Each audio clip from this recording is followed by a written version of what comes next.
21 CR 11553, State of Texas versus Leila McFarland. Now parties announced for the record for the state. Jason Gearhead, Your Honor. Defense. Richard Garcia for the defense. Ready, Judge? Are you Leila McFarland? Yes, ma'am. Showing you what's entitled motion to enter adjudication of guilt and revoke community supervision. Did you review that document with your attorney? Did you understand it? I did, Your Honor. Are you the same Leah Beth McFarland who was placed on deferred adjudication in 2021 CR 11553 for the offense of assault peace officer judge on February 23rd, 2022 for a period of 5 years? Is that you? Yes, Your Honor. All right, state.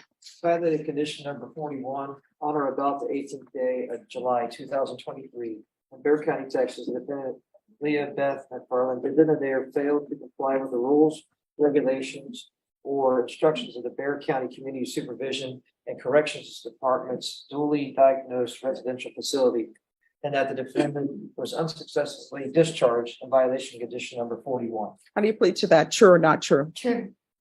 Did you understand by pleading true to violation of condition number 41, the court could find it true, grant the motion, find you guilty, sentence you up to 20 years in prison and up to $10,000 fine?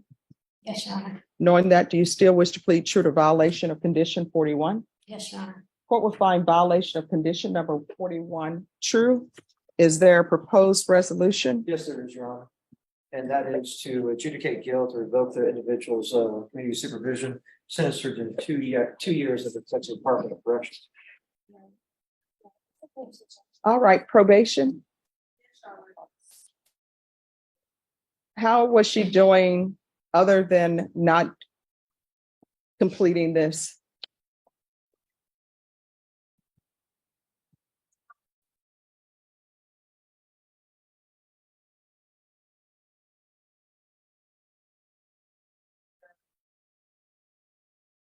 All right. So is there a reason you want to raise your right hand? Do you solemnly swear or affirm the testimony you give will be the truth and nothing but the truth, so help you God? All right. State your name for the record. Leah McFarland. All right. So what happened? I got on probation and I paid a fine. I did my proof of address. I showed up for visits, but what I didn't get done was the mental or the CTA. It's some kind of drug and alcohol maybe, and then there was a mental health exam, but I got those both in jail the last time I was incarcerated. So why are you not following the rules with mental health? Oh, I went to DDRF and I don't know. They said that I panicked a lot, and they said that I was talking when I shouldn't have, and I just got a bunch of write-ups that All right. I'm not. Just one moment. Probation. Any objection to the court reviewing the documentation for probation? No, Your Honor. No, that you're making it seem like these were light infractions. These were not light infractions on your part.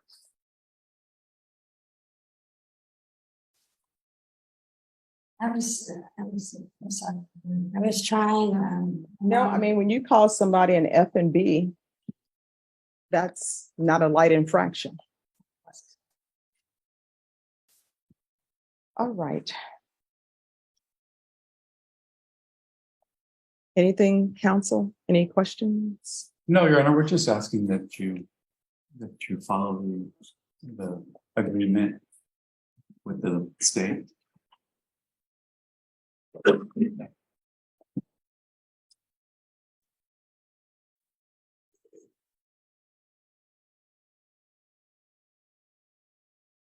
All right. The court is going to find violation of condition number 41 true. Court is going to grant the motion.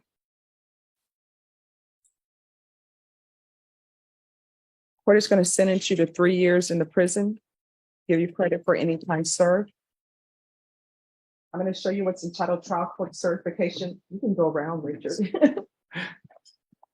I'm going to show you what's entitled trial court certification of defendant's rights to appeal. Did you review that with your attorney? Did you understand it? And did you sign it? Yes. All right, you have a limited right to appeal. That right to appeal is as it relates to the allegations in the motion, not the fact that you were on deferred adjudication. Do you understand? You have a limited right to appeal. That right to appeal is as it relates to the allegations in the motion, not the fact that you're on deferred adjudication. Do you understand? Sort of. Can All you right. explain it more? Sure. Okay. So you can file a notice of appeal or have your attorney file a notice of appeal. That notice of appeal is not for the fact that you are on deferred adjudication. Do you understand? Yes. But the notice of appeal can be based upon the allegations that were in the motion. Do you understand? I'll let your attorney explain it I'll to you. explain it to him. All right. Because this is a felony conviction, you're not allowed to own or possess any weapons or ammunition. If you have a question over what a weapon or ammunition is, you'll need to speak to an attorney. Do you understand? Yeah. All right. Good luck to you. Thank you. We can go off the record. You cannot use your mental illness to be mean to people. Do you understand? Yes. All right. Good luck.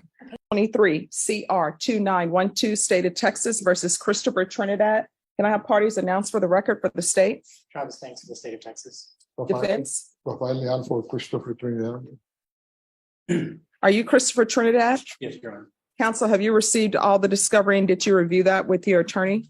Yes, I'm sorry, with your client? yes, Your Honor. Court will find that the state is in compliance with discovery. Mr. Trinidad, I'm showing you what's entitled application for deferred adjudication or community supervision. Did you review that with your attorney? Did you understand it? Yes, Your Honor. And did you sign it? Yes, Your Honor. Showing you what's entitled true bill of indictment. Did you review that with your attorney? Did you understand it? Yes, Your Honor.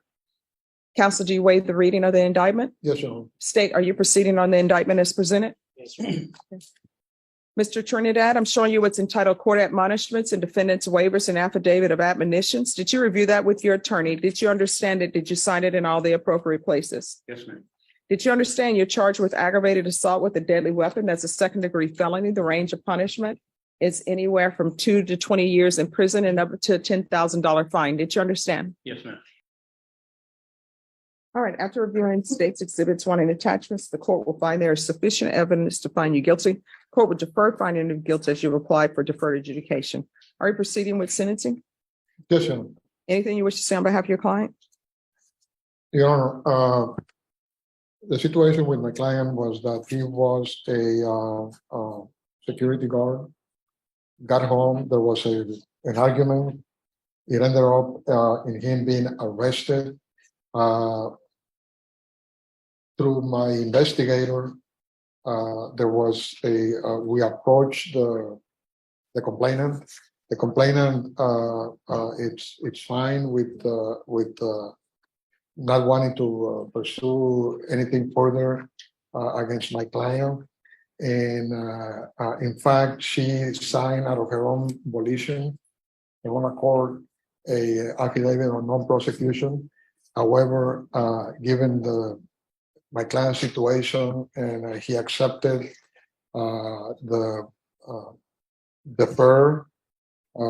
agreement that was presented to you, and he is willing to abide by those conditions, Judge. And I also have a motion in order for the investigator that helped me out in assessing the case. All right. So, Mr. Trinidad, Yes, ma'am. what is this that I'm reading the police report about your video recording? What was that about? The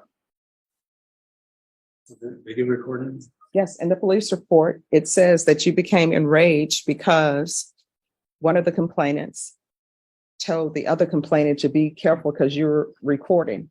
They said that wasn't characteristic for you. So what is the recording about? No, I'm just upset, Your Honor. I just, Well, were you recording or not? was I recording? Yes, recording, Oh, no, ma'am. recording other individuals because that's what's in the police report. No, ma'am. Sorry. How do you know these people? They're my family. Ah, so we have another family situation. So where are you going to be living? By yourself at another location because you're not going to be allowed to have contact. I have another location where I can look to. Yes, Your Honor.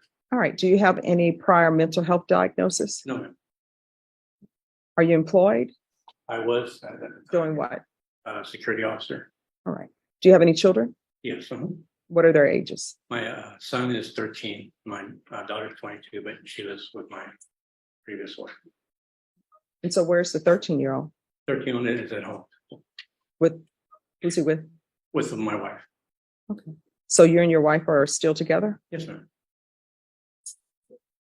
And who is your wife? What's her name? Maria Chavez. Ah. So what's the name of the 13-year-old, the first name? Felix. State, you put in here no contact with Chavez. Who is Chavez? Sorry, I believe it is the complainant, Judge, and if we can make it not in injurious contact with Ms. Chavez, I don't think. All right, I won't do that unless you can file a motion. She can appear by Zoom if she wants to appear by Zoom, but I don't do no harmful or injurious unless I've spoken to the complainant. Yes, Your Honor, that is the complainant, Maria Chavez. I neglected to put the first name. All right, no problem. So the court is going to sentence you to 4 years deferred adjudication, $400 fine probated, taking consideration county court cause number 704628. There's an affirmative finding of family violence, the BIPP course, 200 hours of community service restitution. There's to be no contact with Felix Elaine and Maria Felix Chavez. Counsel, once you set up a hearing and they appear by Zoom, the court will reconsider. All right. I'm going to want parenting classes and probation, whatever parenting classes you feel are appropriate. Once you complete those parenting classes, then the community service hours will be deemed satisfied. Yes, yeah. There's to be regular reporting by Zoom or in person. Are there any drug issues with you? We're going to do random UAs, field visits, one time per month for 4 months. If there's no issue with the field visits, then probation, you may discontinue those. Probation, is there anything else he needs?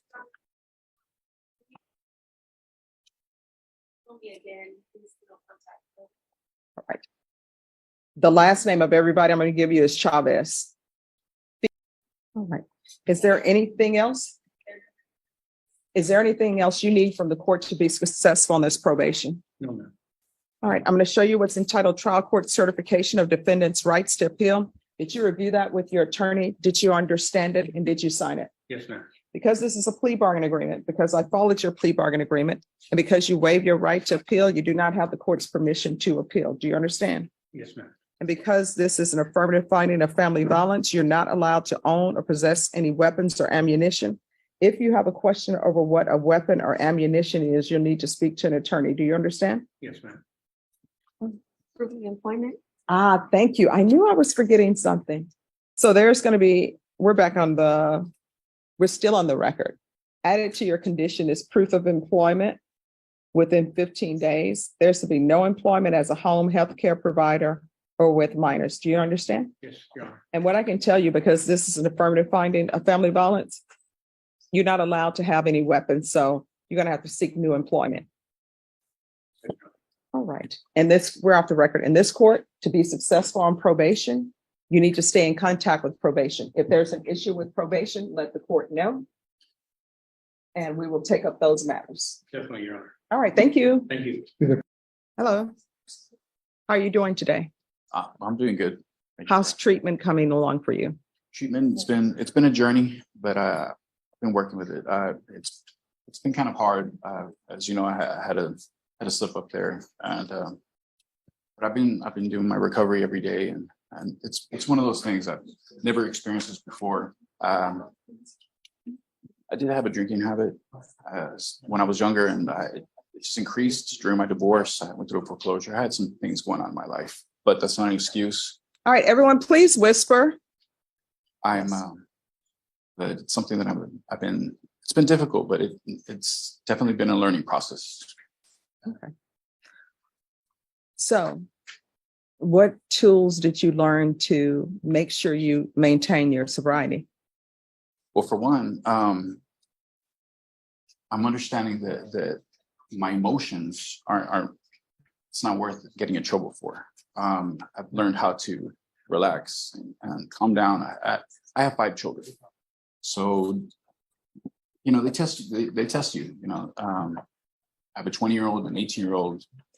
Those are the two that really test me. But at the same time, they're growing up, so it's something that I've been able to process. And I did go to rehab for a little bit, and during rehab, we had process groups, and I was able to release a lot of things that happened. My ex-wife was murdered, and that was tough. It's something that we had to experience as a family. So I gotta say, even though I didn't like getting arrested, it's definitely been something that I needed. And never thought I would say that, but yeah. And if you're drug tested today? I mean, I'd be fine. I get drug tested every week. Yeah, I read the report Oh, that since you've been getting drug tested every week, your tests have been better, coming out negative, which is a good thing. Thank you. Okay. All right. And I saw where Child Protective Services, I assume, got involved because of this. What's happening with that? Oh, actually, it was a really positive experience, believe it or not. The lady was super sweet. She came by, she spoke to my mom, she spoke to my children, she spoke to me, she spoke to the person that I work with. And I have to say it was a relief because she was a really nice lady, and she never contacted me after that. So I'm really not sure what happened with that, but I know that it was a good thing. She asked me if I needed anything to give her a call, and which I appreciate. Any other resource that I could use, it helps. Okay. All right. So you understand that you have children who are depending on you. Yes, ma'am. Your mom depending on you. Yes. The family unit is depending on you. And sometimes when you do drugs, that could be the last time that you do drugs, and you don't want anybody having to identify you, because if something were to happen to you, that's going to be more drama and trauma to your children. Yes. Okay. So what did you learn from parenting classes? Parenting classes were good. I've taken parenting classes in the past, and I have to say it's a good refresher. I have to say I'm, it doesn't come with a pamphlet being a parent, but I feel like I'm not sure right now. You caught me off to some time. I apologize. I wish I would have had a better answer. No, people always wonder why, when people come here for a criminal charge, yes, that I always want to know about your life. Do you have children in the house? And why I'm always giving parenting classes? Because people think, oh, that has nothing to do with anything. But it has a lot to do with a lot of things. Yes. Because sometimes when people have a drug issue, part of the triggers are children, and how am I supposed to handle this? And boundaries are being tested. Exactly. Okay. All right. So I'm going to terminate. Here's the thing. Do not, I repeat, if you're going out to celebrate because your probation has been terminated, that celebration should be, I don't know, maybe the Cheesecake Factory with their 90 or 100-page menu. His case is set to terminate on the 10th, so we would remain until the 10th of this month. Is that okay? All right. If you, I mean, I waited this long. All right. So it's the 10th, but you can still go to Cheesecake Factory. They have a great Caesar salad. Caesar salad is all about the dressing. It is. Yeah. But you can go there and celebrate with your children or some other place. They have a new place here called Bojangles or something. Chicken tenders supposed to be really good. I haven't tried it. My friend is the owner. Oh, Nice. all right. So, in my understanding, their prices are great. So, we got an insight to Bojangles. I know. Maybe they have some delivery. I don't know. All right. So, what's going to end up happening if there are no issues with you? Then your probation is going to terminate on the 10th. Okay. And the last time I checked the calendar, today is the 8th. Yes. So 2 days and you will be done. Well, I hope you've learned a lot from probation, and I hope I did. I won't see you here again unless you just come in to drop in to say hi. Well, that's, the parking's kind of expensive. All right, Thank you yes. very much, Your Honor. Your Honor, welcome. I just want to confirm, the termination, did you want that satisfactory or unsatisfactory? Well, we can determinate satisfactory. Thank you, Judge. Thank you. All right, you're welcome. And does he need to report any more this month? So, We'll talk. I'll Okay. look at that calendar. All right, thank you. In Have a this great rest courtroom of your day. session, I appreciate it. several defendants face the consequences of their actions while the judge stresses accountability, responsibility, and personal growth. The hearing begins with Leila McFarland, who had previously been placed on deferred adjudication for assaulting a peace officer and was serving a 5-year probation sentence. However, she violated the conditions of that probation after being unsuccessfully discharged from a residential supervision facility due to repeated behavioral issues and disciplinary write-ups. Although McFarland tries to explain that she was attempting to follow the rules and struggled with panic and mental health issues, the judge reviews documentation showing that her violations included serious misconduct, such as verbally abusing staff members. After hearing the arguments, the court finds the violation to be true and decides to revoke her community supervision, sentencing her to 3 years in prison, while reminding her that mental illness cannot be used as an excuse to mistreat others. The next case involves Christopher Trinidad, who is charged with aggravated assault with a deadly weapon, a second-degree felony. According to the case details, Trinidad, who worked as a security guard, became involved in a heated family argument that escalated into a serious criminal situation. Although the complainant later signed an affidavit of non-prosecution and did not wish to pursue the matter further, the court still reviews the police report describing how tensions escalated and how Trinidad had been recording family members during the confrontation. After considering the circumstances and the plea agreement, the judge places Trinidad on 4 years of deferred adjudication probation, along with strict conditions including a $400 fine, domestic violence intervention classes, 200 hours of community service, parenting classes, random drug testing, monthly field visits, and a strict no-contact order with several individuals involved in TH.